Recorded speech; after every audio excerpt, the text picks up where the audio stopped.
Luego de 10 años de políticas de inclusión social, el Estado se da cita para pensar conceptualmente su recorrido y poder generar categorías que fortalezcan el camino a seguir. Reconocidas figuras del ámbito académico, cultural y mediático realizaron sus aportes y debatieron en el Coloquio del Amor, que se realizó en el mes de octubre en Tecnópolis.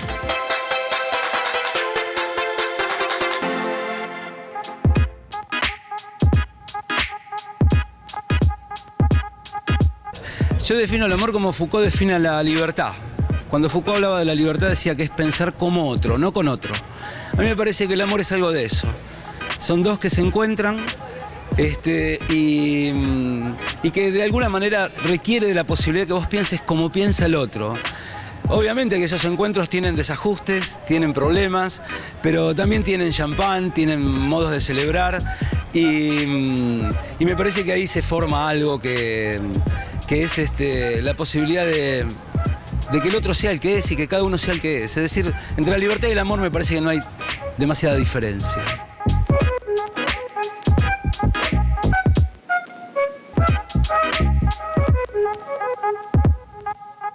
¿Por qué me interesa arrancar desde acá?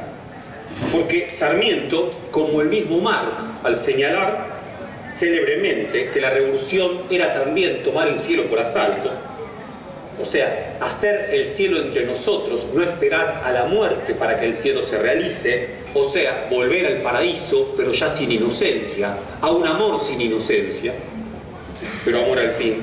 Decía, Sarmiento está convencido de que alcanzar el festín de la vida, como Marx estaba convencido de que tomar el cielo por asalto eran cuestiones posibles, que se podían realizar, que no eran meras utopías.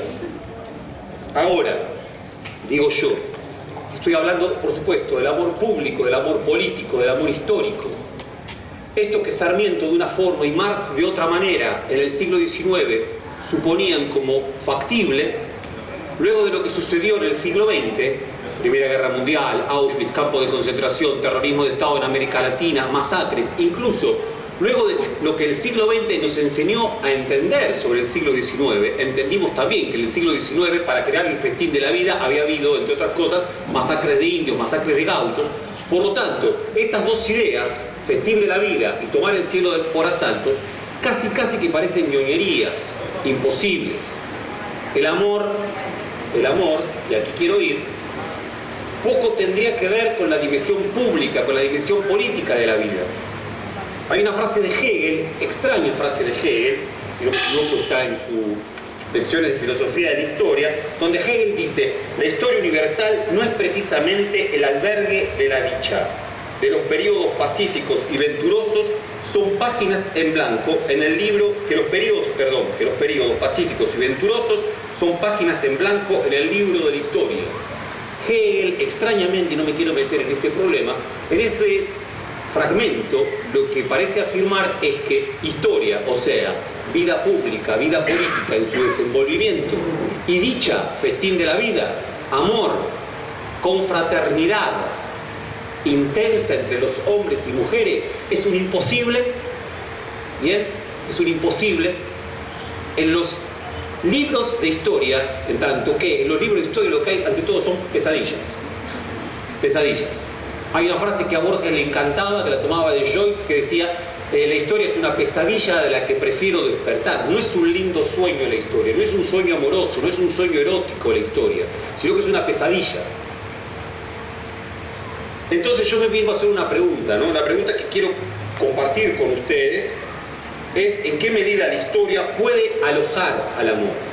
¿En qué medida el desenvolvimiento de procesos políticos y sociales y su trama de acontecimientos puede ser hospitalario a ese afecto intenso del amor? Incluso, me pregunto, ¿a cuántos involucraría este amor en la historia? ¿Y en qué manera se podría sostener en el tiempo? Voy a hablar quizás en este ratito un poquito más del odio que del amor. Bien, y Empédocles me patrocina en este momento. Dice, el problema que tenemos es la ley del odio. O la tea de la discordia, como la antorcha de la discordia, que se enciende una y otra vez y lleva a que nos peleemos. todo el tiempo en la Argentina. Él lo ve como un mal argentino, es nuestro mal. Quizás lo heredamos de los españoles. Entonces dice, Moreno y Saavedra. ¿Por qué se tiene que ver? Lavalle y Dorrego. También el Chacho y Sarmiento, dice él. Y en ese momento, 1910, gobierna los conservadores. Figueroa Alcorta es un conservador, pero las tres personalidades políticas más importantes de la Argentina, nunca lo dice esto el diario La Nación, en 1910 no participan de los festejos, no tienen nada que ver. Roca no tiene nada que ver en ese momento porque está peleado con Figueroa Alcorta. Roque Sáenz Peña, que ya ha sido elegido próximo presidente, Hipólito Yrigoyen, que es el líder popular por excelencia. Entonces, Joaquín B. González, desde La Rioja, lo que dice es, ¿por qué? ¿Por qué esta ley de odio? Para mí es una cuestión fundamental esta de la ley del odio, ¿no? Y hablar del amor nos lleva a hablar de esto. Años después, otro genealogista del odio en la Argentina, del resentimiento en la Argentina, ya deja de pensar el problema del odio como un problema entre las minorías gobernantes, porque Joaquín B. González lo piensa ahí. O sea, Joaquín B. González ve estos problemas, no ve como problemas la represión a la clase obrera en 1910, los pogroms en los barrios obreros o la quema de las imprentas anarquistas de 1910. Bien, ve los problemas entre la élite. Ezequiel Martínez Estrada, en Radiografía de la Pampa, sí está pensando otra cosa. Tiene una figura que a mí me parece que es genial. Un minuto. Dice así: llegan los conquistadores españoles al Río de la Plata. Y llegan con una promesa. La promesa que van a conquistar tierras en donde les van a, en algún momento, divisar minas tan ricas como la de Perú, o minas tan ricas como la de México. Reinos maravillosos como lo de Atahualpa o lo de Moctezuma. ¿Cuál es el serio problema de estos hombres, conquistadores españoles, que llegan a estas tierras y no encuentran esas minas? No encuentran nada, encuentran mucho campo, ¿bien? Encuentran vacas, encuentran cosas que no sirven para la utilidad económica de esa época. Por lo tanto, ¿qué es lo que produce esa desilusión? Esa desilusión lo que produce es odio, resentimiento. ¿Odio con qué? Con esta tierra, con la que están acá. Entre otras cosas, ese odio en que redunda en humillación a los habitantes originarios, como decimos hoy, de estas tierras, a los que se les busca, por supuesto, ser hijos a la fuerza, hijos que luego son gauchos que pasan a odiar a estos españoles. Bien. Tremenda esta historia, parece una enorme, ni siquiera una tragedia, mucho menos que eso, mucho más bajo que eso. Decía, tremenda, pero para Martínez Estrada, escribe en 1933, él dice, nosotros todavía seguimos siendo esos conquistadores porque los inmigrantes que llegaron de los barcos les pasó algo parecido. Llegaron pensando que iban a hacerse en América y llegaron acá y se tuvieron que quedar. Para leer sobre esto, Armando Discépolo, el Grotesco, habla permanentemente de esto. Por supuesto, cuando uno ve y recuerda los finales de los años 90 y todo el mundo que se quería ir de la Argentina, porque había que ser rico en otro lado, no acá, porque acá era imposible, se detestaba en parte de esta tierra. Una breve también acotación. Esto que señala Martínez Estrada es casi lo que imposibilita la vida en común. Si se odia el lugar en el que se está, es imposible que haya vida en común. Es imposible que se hagan las paces con lo que nos ha tocado. Dice Hannah Arendt, para que haya educación entre generaciones tiene que haber amor al mundo. Si no hay amor al mundo, es imposible que haya transmisión. Porque siempre se va a contar sesgadamente, solamente algunas cosas. Poco va a ser lo que nos va a ligar. Decía, la cuestión no es solo Argentina. Si la modernidad, si Europa tuvo una búsqueda, esta fue la de someter hasta expulsar las fuerzas primarias, los elementos. La de alcanzar una forma de cohabitar en la que las pasiones más intensas se moderaran por la razón, por el logos, por los conceptos, las instituciones. Las instituciones, son los dispositivos que nos acercan a esa moderación de las fuerzas elementales. María Zambrano es una española que estuvo en la guerra española, en la guerra civil, escribe en 1945, año fundamental para todo esto, un libro que se llama La agonía de Europa. Lo que ella dice es, Europa era esto, era el intento de gobernar las fuerzas elementales, primitivas, el amor y el odio, gobernarlos. ¿Sí? Gobernarlos. ¿Cómo? Con el concepto, con la razón. Europa ha fracasado en esto, está agonizando, dice ella. Por supuesto, tiene a la Segunda Guerra Mundial encima. Pocos años después, Eva Perón va a escribir en Mi mensaje, en 1951, un libro que fue muy discutido acerca de si era de ella, y ahora no hay duda que es un libro de ella, una frase que a mí me parece notable, Mi mensaje, lo pueden ver en la web. Eva dice en ese texto que escribe ya estando enferma y ya sabiendo que está por morir, texto que al principio Perón dijo, sí, es de ella, entonces Espejo, que era el secretario general de la CGT, el 7 de octubre del 52, Eva ya había muerto, lo lee. Perón luego dice, uy, qué libro que se mandó esta mujer. Estamos ante un serio problema, porque este libro es insoportable de leer. Lo que dice en un momento es lo siguiente: me revelo indignada con todo el veneno de mi odio o con todo el incendio del amor. No lo sé todavía. Me encanta eso. ¿Sí? Es con el veneno del odio, bien, o con el incendio del amor. Me encanta el no lo sé todavía. Quizás es lo mismo. Quizás es lo mismo. A ver, digo, el amor público como fuego que devora. Es Eva, pero también es Belgrano. Charlando lo que hablábamos, lo que comentaban recién también, sobre todo esto último Alejandro, que en verdad estoy tratando de dialogar con ellos, por supuesto, con Darío y la propuesta que hace de la filosofía. Digo, Belgrano estudió en Salamanca, su vida era la vida de un doctor, un hombre de leyes, un hombre que hablaba, cuando ya habla en latín, hablaba en latín, escribía en latín, hacía campaña y traducía a Washington, cosas que hoy no podríamos hacer. Sin embargo, ese hombre se vio por la política, por el amor público, obligado a cruzar límites que su clase, que su condición social le impedía. Y por supuesto, al cruzarlos también cometió algo parecido a una ibris, a una suerte de pecado, que por supuesto lo terminó quemando, lo terminó incendiando. Bien, digo esto y sumo, digo, asombra, asusta la amistad política definida como la intensidad mayor de unión que carga como revés con la enemistad política. Bien, asusta decir que cuando hay intensidad política de unión es porque hay amistad profunda e intensa y que a la vez necesita como revés de la enemistad. De la enemistad. Entre otras cosas, Belgrano hizo lo que hizo porque en un momento determinado entendió lo que era el virreinato, lo que era la colonia, lo que eran los realistas y lo que había que hacer para sacarse de encima a los godos o a los sarracenos, como se les decía en Chile. Y por supuesto produjo esa intensidad política que lo llevó a Jujuy, por ejemplo, o que lo llevó a abrazarse con un cacique chiriguano llamado Cumbay en Potosí en 1813.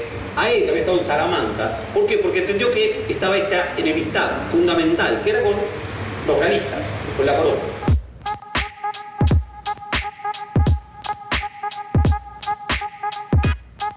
Amor y política tienen mucha vinculación, porque vemos que un Estado que se preocupa por los ciudadanos es un Estado amoroso. Quizás el Estado neoliberal era un Estado más odioso. Podemos decir de que todas las últimas políticas sociales que hace este Estado con este gobierno, que yo las comparto, son políticas de igualdad y que contienen mucho amor, porque lo más importante es que toda la sociedad viva mejor. Se trata de eso, me parece. Y ojalá que todos los argentinos y argentinas nos tratáramos con más amor.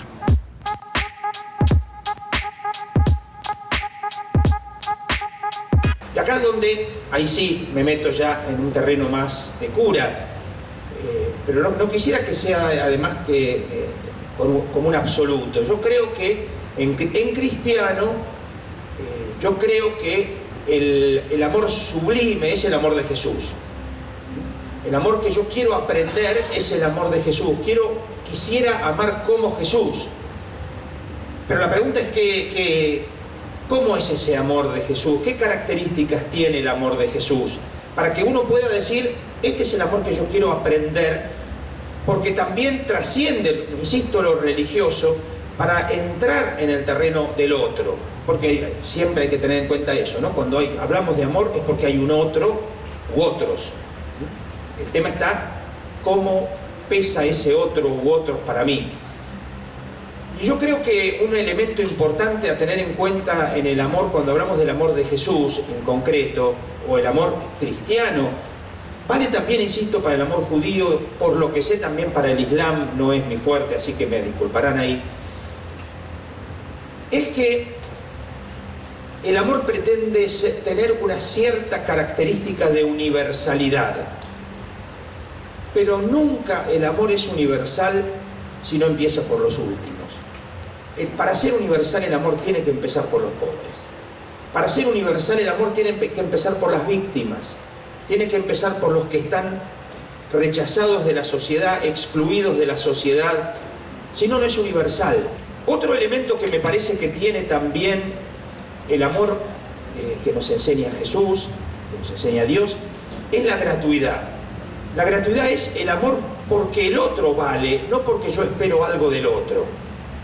No se trata de que yo estoy esperando que el otro me dé algo. Por supuesto que si me lo da lo celebraré. Pero yo lo hago porque el otro para mí vale la pena amarlo. Y sin esperar nada a cambio. La gratuidad es una característica fundamental del amor, me parece que no se puede descuidar. En tercer lugar, me parece que también hay un tema que es que el amor no se puede demostrar. Y ahí entramos en un terreno complicado. A ver, creo que todos los que estamos acá, no les veo las caras, así que me disculparán, pero me sospecho que sí. Todos hemos tenido heridas de amor, ¿no? Heridas de amor porque hemos creído que alguien nos quería, que nos amaba, y de golpe nos hemos sentido defraudados, traicionados, o el lenguaje que ustedes quieran usar. Precisamente ahí es donde yo creo que es porque hemos creído que nos amaba y después nos dimos cuenta de que no nos amaba, sino esto o lo otro. Y la cosa es porque el amor no se puede demostrar. Uno puede ver signos y decodificarlos como amor. Frente a esto o esto, yo interpreto que fulano me ama. Y cuanto más signos son, evidentemente más voy confirmando mi confianza, mi fe en que este fulano o fulana me ama. Pero tiene que ver con la gratuidad, insisto, y por eso yo creo, y esto me parece importante en cristiano y en cristiano latinoamericano en particular, que no hay mayor demostración, mayor signo evidente del amor que el dar la vida. Esto lo dice Jesús de Nazaret, por otro lado, ¿no? No hay amor más grande que dar la vida por los amigos. La historia en América Latina de tantos mártires, y no me refiero solamente a mártires de la Iglesia, por supuesto que también mártires de la Iglesia, nos invita a descubrir ahí un amor verdadero, un amor generoso, un amor entregado, un amor que el otro cuenta más que yo mismo y por eso me juego.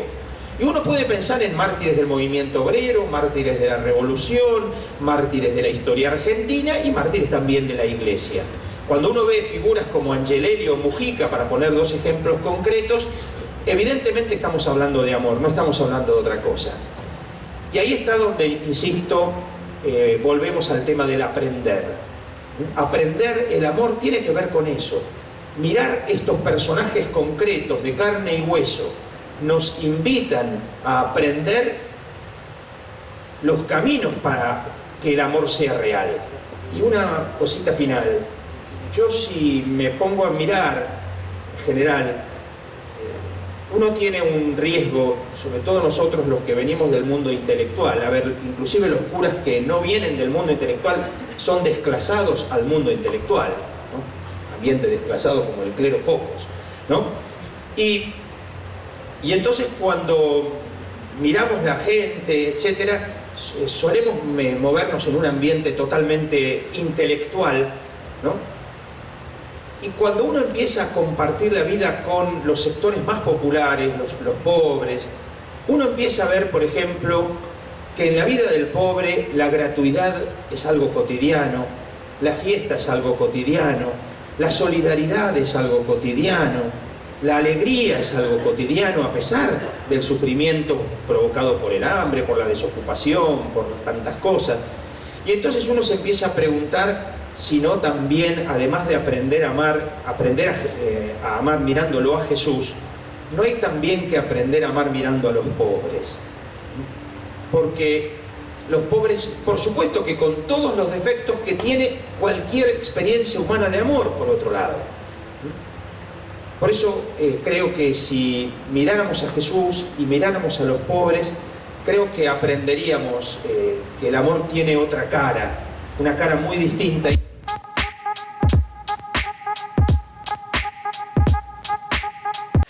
Para el tango el amor es un tema donde hay que generar advertencias todo el tiempo. Es decir, hay una cosa con el deseo femenino que aparece en los años 20 y que el tango intenta conjurar o por lo menos dar cuenta de eso de una manera muy elocuente.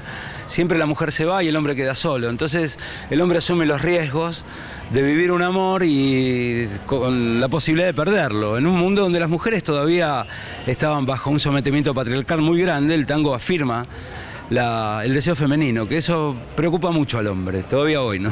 Y la pregunta es fundamental, ¿cómo vivir juntos? Es decir, ¿cómo poder componer una comunidad vinculante en donde cada uno tenga la libertad de ser quien es y a la vez la posibilidad de relacionarse con los otros y de establecer un orden común con los otros? Me parece que el amor es una de las formas que hay para poder entender que uno no vive meramente atravesado por un mundo de competencia, de una relación conflictiva con los otros, que es justamente una de las propuestas del neoliberalismo, ¿no? De tener un amor, de tener una experiencia de competencia con el otro, sino de un tipo de vínculo mucho más amable, que el amor es en ese sentido mucho más fuerte como para generar una instancia de reunión colectiva, ¿no?